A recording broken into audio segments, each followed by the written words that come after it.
todos, eu sou a Maria Clara Dias, repórter de negócios e pequenas e médias empresas aqui na Exame, e esse aqui é mais um episódio do Como Cheguei Aqui, o podcast, na verdade, videocast agora, né, que fala com personalidades sobre suas trajetórias de carreira e as lições que podem ensinar pra gente a partir de tudo isso.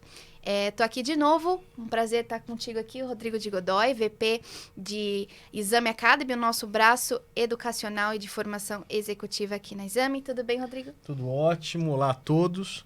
Mais um episódio em que a gente vai aqui trocar uma ideia sobre esse universo de carreira, né? Que eu costumo sempre falar, a gente tem que entender carreira como uma série de etapas que vão se conectando ao longo da vida e não como uma linha reta, né? A gente tem aí mudanças, sobe, desce, vai para um lado, vai para o outro. E é isso que a gente vai discutir hoje com a nossa convidada. Perfeito. Então, apresentando aqui hoje com a gente está a Maria Tereza Forneia, a TT Forneia, né, como ela mesma gosta de ser chamada. Ela é VP de Home Equity na Creditas e também é fundadora da Bcred, né, que foi a startup que foi adquirida pela Creditas, que justamente deu origem ao cargo que ela ocupa hoje. TT, muito obrigada pela tua presença. Obrigada a vocês, é um prazer estar aqui com vocês. Bacana. Nesse nosso esforço de falar sobre carreira, a gente também tem conversado com empreendedores que têm boas lições, trajetórias interessantes para contar. Então, eu queria começar, né, a gente gosta de começar falando um pouquinho sobre a trajetória, um pouquinho desse percurso. Você hoje aí é líder de uma área importante dentro da Creditas, que também é uma empresa bem importante no nosso cenário de startups, né, neste momento do Brasil. Então, me conta um pouquinho, conta pra gente, né, sobre essa sua trajetória e como é que você chegou onde está hoje. Legal. Até eu acho que a gente estava conversando um pouco antes aqui de começar sobre esse conceito de carreira, né? Que hoje, no final, eu acho que se a gente olha, eu que formei 15, 20 anos atrás, tinha um desenho muito mais fechadinho, de forma corporativa, e meio que uma sequência quase dentro desse mundo, e como isso se transformou, né? Como a gente vê que eu mesma tô no meio de coisas que nem poderia prever, mas que realmente se vê que está muito mais dinâmico. Eu acho que o bom é sempre abrir a cabeça para entender o que acontece. Mas acho que um resumão de como foi minha carreira. Eu sou advogada de formação, mas eu fazia Direito e Economia. E eu venho de acho que vivendo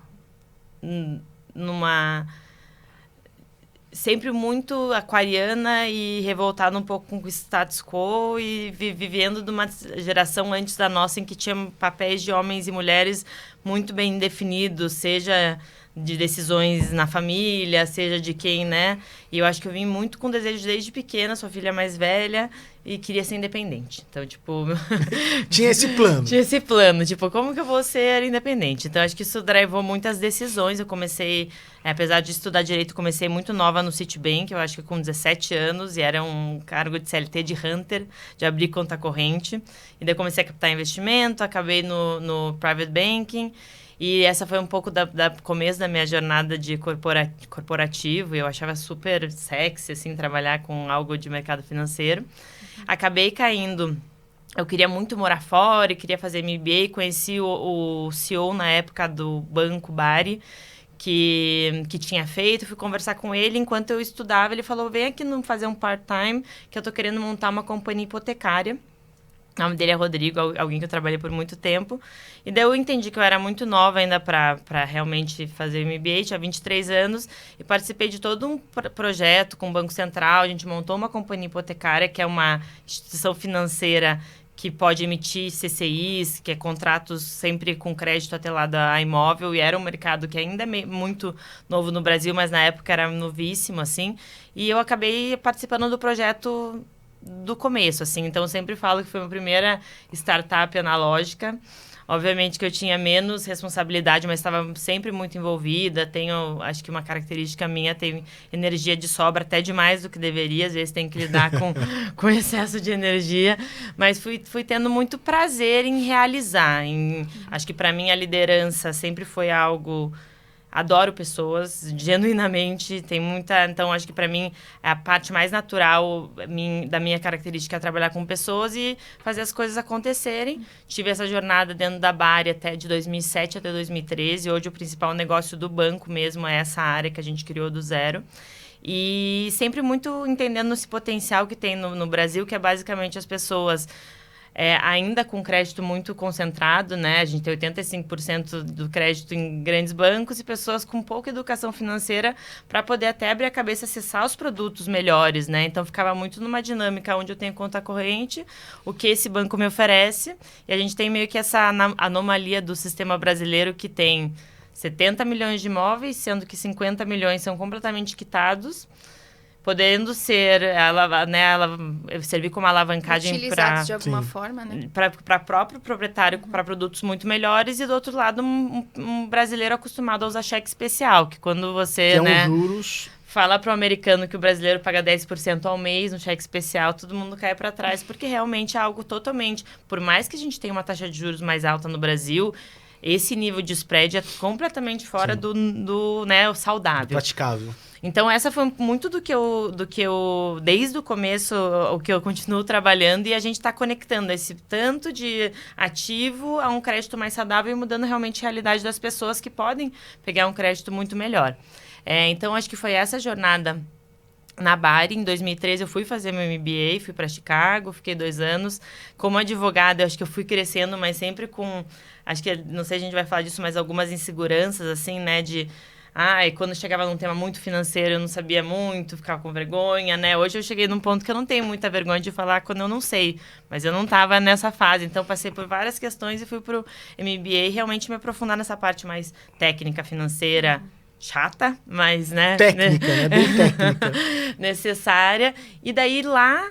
Acabei, né, estudando muito esse mercado, trabalhando com o Sam Zell, que é um tipo papa de como se transformou o mercado de REITs, que é fundo imobiliário nos Estados Unidos. Estudei isso no meu summer, então super envolvida, bem focada. E daí, no segundo ano do MBA, eu acabei me apaixonando por empreendedorismo, que era algo que estava um pouco em mim, mas não era essencialmente, né, o que eu fui aprender. E daí, com essa minha energia de sobra no mercado financeiro, conhecendo o fintech, daí eu falei, nossa, isso aqui é maravilhoso, porque é fazer tudo que eu faço de uma forma, né, tipo, com essa história de falar em cultura, cada vez mais foco em cliente, como que a gente melhora a experiência, né? Não é possível que usar um produto financeiro seja tão custoso, tão difícil. Sim. E acho que eu voltei com essa vontade e adicionar produto, tecnologia Imagina num crédito imobiliário que se alguém teve experiência 10 anos atrás de contratar um crédito imobiliário, sim, você levava 4 meses para fazer todo o processo, né? Eu falava, gente, tem muita oportunidade. Voltei para o Brasil como sócia da Bari. E daí foi um período em que, assim, acho que a gente sempre aprendeu muito um com os outros, mas em que eu estava numa empresa mais tradicional, mais familiar, eu virei sócia, eu estava como única mulher no conselho com um monte de homem muito mais velho, que eu aprendi demais, mas com certeza tem um choque de cultura e cada vez mais eu querendo colocar alguns valores que eu acreditava, né? Transformar essa história mais de inovação. Eu comecei com o braço digital do banco e daí cada vez mais, conhecendo o Sérgio, né? Na época, o Sérgio só originava o crédito e eu comprava no chapéu de banco. E daí eu comecei a ver tudo acontecendo e eu tava lá, eu falava, não, eu tô com desejo Isso a gente tá falando de que ano? Eu voltei em 2015, isso deveria ser entre 2015 e 2017. Certo. E daí que eu entrei na terapia, entendi que eu, como mulher, também estava me masculinizando, comecei a pintar aquarela, daí eu tive um processo meio, sabe? Começou a trabalhar toda sexta, né? O que eu sou, o que eu Exato. quero, porque eu acho que cada vez mais na minha vida eu sempre falo assim, ainda hoje, que eu respiro, eu falo assim, eu quis muito ser independente, às vezes me prendeu. Eu falei, mas hoje já sou, como que eu faço escolhas dentro disso, né? Então, acho que teve essa provocação. E cada vez mais nasceu esse desejo de empreender. Tinham medo do tipo, mas eu quero empreender, eu quero ter filho. Como que eu vou fazer tudo? Eu já tenho 32 anos. Confusione total, assim. No final, essas preocupações antes da hora, né? Essas preocupações que antecedem a decisão, elas acabam servindo de travas também, né? Isso total. Em muitos momentos. Eu quase não tive coragem, assim, de empreender. E daí, no final, com muitas idas e vindas, me inspirando, eu falei, não, é isso que eu quero. Recomendo para qualquer pessoa que eu acho que empreendi. Depois que eu empreendi, depois de um ano, fui mãe. Eu acho que se eu tivesse sido mãe antes de empreender, eu estaria melhor ainda, porque daí você consegue, quando você, eu acho que tem uma maturidade da maternidade que ensina a não colocar todas as ovos na mesma cesta, e, né? Então, o primeiro ano de empreender foi assim, a intensidade, eu estava insuportável, eu só falava do mesmo tema, né? E daí tudo isso aconteceu muito rápido, teve a pandemia. E daí, do meio da pandemia, acho que teve algumas questões que eu aprendi ali. A gente teve desafios como qualquer startup. E esse caminho de participar de uma empresa maior, acho que o Sérgio sempre tive bastante relacionamento com ele. Ele falava, vem pra cá, vamos fazer junto. Né? Tudo tá acontecendo. No começo, quando eu entendi que é melhor, tive algumas mentorias, estava na Endeavor. Quando eu entendi que ia ser uma experiência mais parruda, eu ia conseguir tirar um nível de responsabilidade, pensar grande. Mas a primeira reação, quando eu entendi que vender era o melhor caminho, foi frustração. Fracasso, né? Porque você empreende com toda aquela energia, mas fui amadurecendo como tudo e hoje tô, né? Eu acabei vendo, então, assim, Bicred começou em 2017, 2018... final de 2020, vendi para Acreditas. E daí, desde então, eu estou liderando toda essa área de imobiliário, em que a base é home equity, mas hoje a gente está construindo outras verticais do próprio negócio imobiliário, pensando em ecossistema. E eu lidero toda essa área hoje na Acreditas. E me fala uma coisa, porque a sua trajetória você começou executiva, né? Aí você foi para empreendedora, depois voltou, né, pro mercado. Você se imaginava fazendo essas transições todas? Como foi esse processo? Não imaginava. Principalmente quando eu fui empreender, me parecia que esse caminho de volta até, com certeza, estava fora dos planos. Aprendi com o tempo, que eu acho que a gente tende a querer controlar tudo, né? E, às vezes, assim, se você me fala hoje, TT, como que está sendo toda a experiência Acreditas? Maravilhosa a nível de conhecimento, de cultura, de também poder... Tive momentos de empreender muito frustrantes, muito em que me culpei. Então, eu consegui, acho que, fazer um balanço de coisas que realmente não foi o que eu planejei, mas cada vez mais aprendendo a respirar e falar assim, primeiro que eu não controlo tudo, que bom. Respirar os movimentos, Sim. né? Uhum. E acho que um pouco de também respirar. E acho que no final do dia, para mim, cada vez mais, eu acho que o meu maior amadurecimento dessas idas e vindas todas hoje foi pessoal. Tipo, é a Maria Tereza mais madura como pessoa, mais inteira, mais presente, com menos ego. E isso tudo eu acho que vai transformando e acho que é o melhor benefício, assim. Mas com certeza eu aprendi mais a entender onde a maré tá indo, como eu levo tudo isso com mais leveza. Acho que eu tive momentos, tipo, com muito estresse. E no final do dia, aquela, né, máxima, tipo, tô aqui pra trabalhar pra viver, Sim. né? Não viver pra trabalhar. Como põe tudo isso no mesmo, né? Faz do limão à limonada, aprende a equilibrar. Então, esse é o momento, assim, sabe? E pensando, né, de forma geral, esses três momentos, essas três fases, o que você pode destacar que você trouxe de cada uma delas, né, e que hoje compõe aí o seu eu atual? Legal.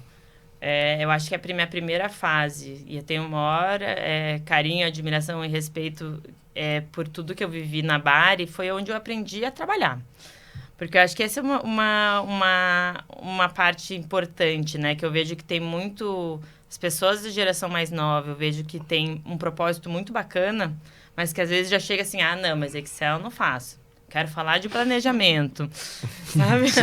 Quero falar da estratégia, não quero... Assim, e a gente começa, tipo, para fazer as coisas um passo de cada vez. Eu acho que essa jornada num lugar muito focado em trabalho me ensinou a, sabe, humildade e fazer. E que, né, um passo de cada vez as coisas vão. Então, acho que essa foi a primeira fase.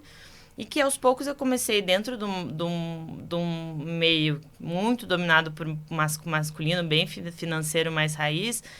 Acho que o aprendizado maior foi, cada vez mais, eu conseguir entender o que eu sou nesse meio, né? E não deixar o meio me transformar, mas como que eu foi difícil essa história de eu entender o que está dentro. E daí, dentro da experiência de empreender, que eu acho que foi eu me lembro da experiência de colocar obra de arte, assim, tipo, pintar. Não era nada, mas era, tipo, pegar uns artistas e pintar a parede. Eu amo arte. Então, assim, sabe, você viveu o ápice do... E daí também com várias dificuldades que eu aprendi. Putz, super legal, cultura um monte de gente jovem. Super difícil você separar o chopp de quase todo dia, de fazer as coisas acontecerem, né? Então, e vários desafios de empreender, que chegou uma época na pandemia que eu tive que desligar 150 pessoas. Nossa. E eu tinha um filho de 2 meses, assim, então eu tava numa situação em que eu achei que ia ter alguma licença e não tive. E daí eu pensava assim, voltei pra terapia, que tinha dado uma pausa, eu falei, olha, não sei quem eu sou na fila do pão.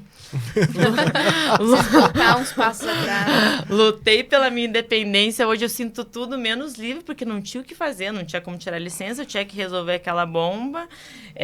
Então, assim, um pouco de respirar e também entender. Eu acho que sempre fui muito acelerada, um pouco inconsequente até do nível de responsabilidade que você está assumindo, sabe, ser um pouco, respirar um pouco, acho que foi o que Então, assim, um auge de muito aprendizado, mas respira, amadurece, não sai, sabe, pulando, depois vê se é alto. Algumas coisas que eu saí muito atropelada, acho que o que foi importante, de repente não estaria aqui se não tivesse dado esse passo, mas ele foi atropelado em vários sentidos. E daí agora da Acreditas eu vejo assim que o Sérgio sempre fala, né, que mesmo no mundo mais corporativo, ainda mais um corporativo nosso que é um corporativo meio startup, que cresce muito, unicórnio no unicórnio, vai abrir capital, então é aquela história de fazer muita coisa acontecer.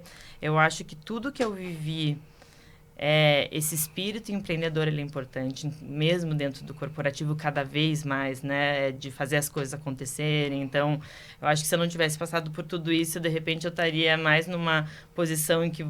Então, acho que eu tenho a energia de empreender, de fazer as coisas acontecerem, continua sendo o que mais... Acho que é minha principal fortaleza, e de conseguir sintetizar as coisas, né? Que eu acho que normalmente o mais difícil é assim, what's your point? Sim. Começo, meio e fim, fala curto. E eu, de tanta coisa, e às vezes tem que só decidir, eu começo a sintetizar muito, e essa é uma parte boa. Então, um pouco desse aprendizado, e daí, obviamente, num ambiente com mais apoio, com mais dados... Eu com certeza estou aprendendo, estou sofisticando tudo que eu fui aprendendo né, acho que quando eu sento com o Sérgio para discutir algum M&A que a gente fez recente, como que eu penso numa lógica de comprar uma empresa simples, fácil, né? Então, é isso que eu estou agregando, assim, e daí sempre com muitas pessoas em volta, essa parte que eu mais gosto, assim. E acho muito legal isso que você trouxe, assim, falando dos aprendizados dessas suas diferentes fases aí profissionais. Numa empresa mais tradicional, você aprendeu a trabalhar, a seguir a rotina, a foco na execução. E depois que a gente vai para a startup, traz um pouco daquilo do trabalhar, que já vem do passado, da trajetória, com essa questão do chopp todo dia, da piscina de bolinha, enfim, da coisa que é bem de personalidade, de característica de startup mesmo. E aí você também aprende a ter essa agilidade, esse dinamismo que é do universo natural aí das startups. E agora, numa empresa que une as duas coisas, né? Tanto a questão do trabalhar, um pouco mais tradicional, enfim, uma empresa que é grande, é unicórnio, vale 1 bilhão e pode abrir capital, enfim, mas também é uma startup com esse ritmo acelerado de crescimento. Então, tem um pouco daquela agilidade e dinamismo, mas também tem um pouco daquilo de trabalhar. Então, é importante mostrar, a sua fala é importante para mostrar o quanto a gente vai pegando os ovinhos e colocando na cesta e crescendo e aprendendo. Quando chega lá no final, a sua cesta está cheia de ovinhos porque você já passou por aquilo. Exato. Então, é muito interessante a sua fala nesse sentido. Aconteceu você falando disso, claro, que é algo que me remeteu uns 2 meses atrás ou 1 mês atrás, a gente abriu o capital do fundo imobiliário que a gente fez na Acreditas, que como estratégia de funding para, né, com dos financiamentos, é algo muito, muito legal. E quando eu estava lá no sininho da B3 e tirei a foto e aquela história toda, você fala assim, nossa, deu um sentimento, assim, não foi de ontem, né? E a gente tem, acho que principalmente mais novos, uma certa ansiedade. E um passo de cada vez a coisa vai acontecendo, né? E daí você também vai mudando um pouco aonde você quer chegar. Parece que quando você chega, você também se questiona, né? Será que eu cheguei onde acabou? E agora? Exato, um pouco vai mudando as provocações. E fala um pouquinho, porque normalmente o empreendedor ele tem um carinho especial, né? Pela sua construção ali. Como que foi para você o processo de alguma forma, abrir mão para depois, de alguma forma, também fazer parte do próximo passo?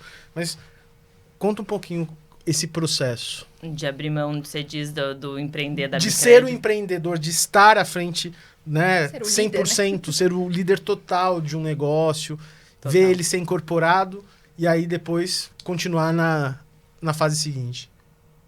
O Sérgio, quando a gente conversava, ele falava assim, você vai doer não dirigir o barco, né?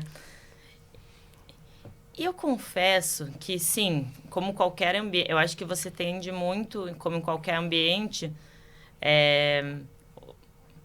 nunca vai ser, tipo, você muda a cultura. Eu acho que eu sei, quando eu vejo tudo, quando eu olho pro papel do Sérgio e vejo onde eu tô, eu acho que teve tanto aprendizado minha jornada de empreendedor e foi mais difícil do que fácil, que eu acho que eu consegui estar aqui, sim, às vezes com essa história meio frustrada, abrindo mão de um sonho, ou às vezes eu tive um pouco de dificuldade no começo, de entender meus limites, né? Sim. Numa estrutura maior, assim, e às vezes você vai, então atropela, né? Aonde vai, e às vezes coisas que você não concorda, você não vai concordar com tudo.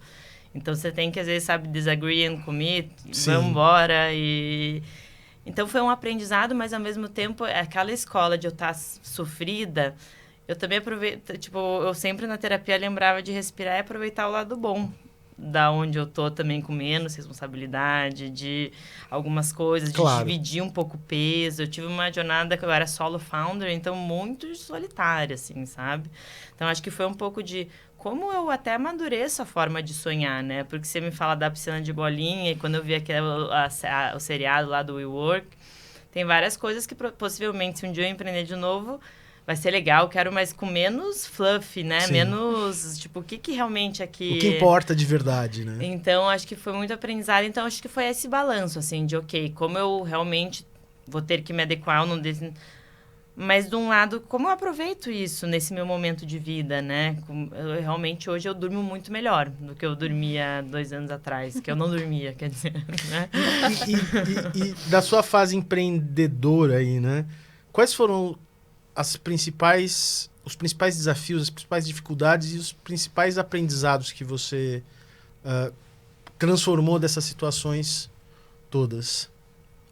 Eu acho que o principal desafio foi realmente aquela história de não... De forma alguma, parece que eu fui tanto sempre fazendo as coisas, sempre se encaixando, eu não calculei o não dar certo, né? E você está enfrentando uma situação que você tem que agir rápido, que envolve pessoas, que no ambiente de uma startup com 200, 300 pessoas, você cortar 1/3, tipo, eu acho que o maior aprendizado foi não ter feito uma separação da Maria Tereza pessoa com a Maria Tereza empreendedora e com aquilo que eu me envolvi, tanto que quando eu passei a gente teve esse período difícil na Bicred, eu fui junto pro, assim, né? Fui junto, emagreci 10 quilos, assim, porque eu tava, assim, realmente... Exaurida. Então, assim, eu acho que ao mesmo tempo, ok... Como que você faz isso de uma, né? Eu acho que às vezes para primeiro empreende, por isso que normalmente quem vai investir gosta do que está empreendendo pela segunda, terceira, quarta vez, né? Que você vai aprendendo a entender primeiro como você coloca acho que, né, separa um pouco a entidade pessoa e a partir disso vive tudo isso. Então, acho que esse foi meu maior aprendizado, assim, coisas que eu não faria de novo. Se eu empreender de novo, eu quero com certeza já ter alguém ou alguém, 1 ou 2 pessoas do meu lado, com a mesma participação, né? Vai ser mais fácil. Sim. Porque você já vai ser, até para o investidor que valoriza aquele empreendedor que já tem certa história, você já vai ser de guerra. Vai falar, você já empreendeu uma vez? Então agora você... Já passou por aquilo, né? Eu vou pensar mais, assim, vou respirar mais. Então, acho que essa história é um pouco de menos na vontade e se cuidar no meio do caminho, né? Quando eu falo com muito empreendedor, e eu tento muito dar essa luz. Pensa em você, né? Porque a gente esquece, assim, existe uma pessoa ali dentro, né?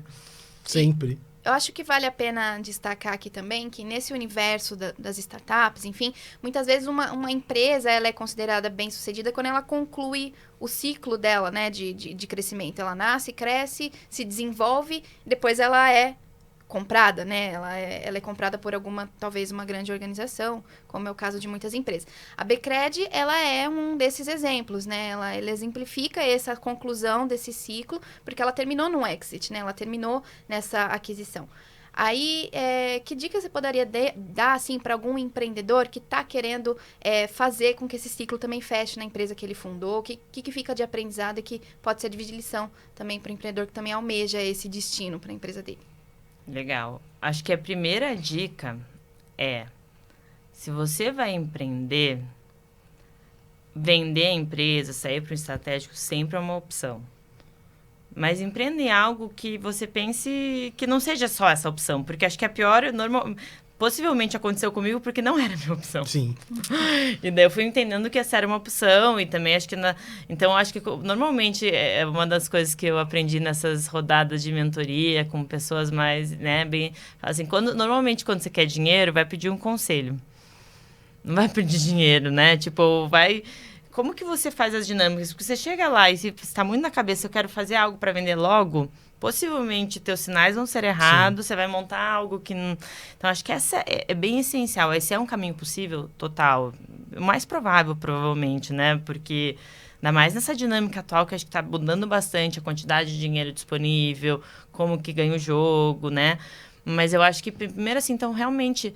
E é uma maratona, não é uma corrida de 100 metros. Então, pense algo que faz sentido para você, porque vai ser muito desafiador, vai usar a tua energia. Então, algo que tenha propósito, que você pense, que a saída possa ser, mas que você viva aquela jornada inteiramente, que aquilo com algo que faz sentido, que isso pode ser um caminho, mas que não seja a razão para você empreender, porque daí eu acho que os sinais vão estar todos trocados, assim, e daí acho que às vezes até nas conversas com empreendedores, quando vem isso muito no começo, eu falo assim, poxa, mas será que é por aí mesmo, assim, né? Tipo, normalmente quando você quer vender algo, sim, é mais difícil. Sem dúvida. Não, perfeito. E me fala um pouquinho agora, pensando aí lá no passado, né? Se você hoje pudesse voltar lá para TT de 10 anos atrás e dar uma dica, qual seria essa dica? Uma dica que auxiliasse na sua trajetória, auxiliasse na sua história profissional. Em uma palavra, que até que tem no meu computador, é respira. Ótima dica. Respira, sabe? E até hoje, assim, eu tenho essa coisa meio impulsiva. Toda vez eu acho que é um pouco... evitar se atropelar, sabe? Pensar um pouco no que, como, conversa. Porque eu vejo, assim, às vezes... eu acho que quanto mais você evolui na tua carreira, mais você tem humildade de pedir ajuda. Pede ajuda. Né? Legal que você tem. Eu acho que, então, essa história de humildade, com respirar, entender os passos, quanto mais você conseguir fazer exercício, vai te aproximar de você. Vai te aproximar de ser inteiro, né? Porque eu acho que qualquer bilhão na vida, qualquer unicórnio, assim, um pouco de colocar na balança. Antes de ser feliz. Como empreendedor, o resto vai vir, assim. Como que você consegue fazer essa jornada, que eu confesso que para mim, por muitas vezes, eu estava mais focada, tipo, independência. Legal, sempre teve aprendizados, mas eu acho que se eu pudesse, desde o começo, estar mais perto de mim, teria sido mais Mais leve. Mais leve, isso. Acho que é uma boa palavra, mais leve. Não, perfeito. E aí tem a gente gosta dessa dinâmica de dar dicas, enfim. Tem alguma indicação de produto cultural, um livro, um podcast, um filme que te inspirou muito e que você recomendaria para algum empreendedor que tá aí seguindo esse espaço que você falou? Não pode ser o Como Cheguei Aqui, tá? Embora seja... a primeira dica que vem na cabeça. Eu tenho algumas... Os livros mais inspiradores que eu li, assim... Acho que tem um muito bom para empreendedor, que é aquela How to... me ajuda a lembrar que é How to Make Bad Things Bad. Bad Things Better? Não, How... até foi o Gabs lá da Ingress que me indicou, mas é que fala da parte dura, assim, sabe? Tipo, como transformar a pedra... o que é difícil. E como que... Eu vou pegar depois, acho que até pra gente, não sei se vocês colam aqui. A gente coloca nos comentários. Nos comentários, a gente põe descrição. How to Make... Mas é muito bom, assim, e ele é separado em capítulos e volta. E daí quando você começa a ver as histórias de empreendedores mesmo, todo mundo passou por hard things. Algum perrengue, né? E daí tem uma parte meio de cultural, assim. Eu sempre me inspirei bastante por ler questões de cultura, de pessoas, né? Porque acho que o ambiente é construtivo quando as pessoas, né, tem culturas organizacionais. Depois eu vou te passo tudo, porque eu sou ruim do lembrar o título, mas a gente põe aqui. Tem 2 livros de escultura muito legal que eu li, e esse que ele é ótimo para empreendedor. Três leituras. indicações aí. Que a gente vai complementar aqui embaixo. Com certeza. Fica tranquila. Tá. Não, perfeito. Bom, a gente está chegando agora aqui no final do nosso programa. Eu queria agradecer pela tua presença, pelas dicas valiosíssimas aí para quem está empreendendo, para quem não vai empreender, ou para quem pretende empreender, para quem não sabe onde é que está na carreira, ou começou, né, num ponto e de repente percebeu que não está mais feliz fazendo aquilo. Você é formado em Direito, hoje trabalha numa startup, e amanhã você pode se formar em Publicidade e virar investidor, enfim. E a gente acredita muito que a melhor forma de inspirar pessoas e ajudá-las a justamente enxergar possibilidades é contando histórias, né? Compartilhando histórias. Então, Tetê, muito obrigado pela sua presença. Ficamos muito felizes de recebê-la aqui hoje. Obrigada, foi uma delícia de papo. Sempre é bom falar dessas coisas, e é isso. Não romantizar demais, porque nem sempre é fácil. Mas se você tem desejo e coragem, tenta que vale a pena sempre, né? Sempre. Sempre, sempre. E muito vocês aí que estão nos assistindo, nos acompanhem nas redes sociais da Exame Academy. Continuem sempre atentos por elas para saber quais são os próximos convidados e as próximas histórias do Como Cheguei Aqui, que sempre traz uma história inspiradora e que eu tenho certeza que ajuda a todos vocês repensarem ou, no mínimo, questionarem como seguir em frente, como fazer transição de carreira, como crescer na carreira, enfim, qualquer que seja o seu desafio. Muito obrigado e até o próximo episódio. Até. Obrigada.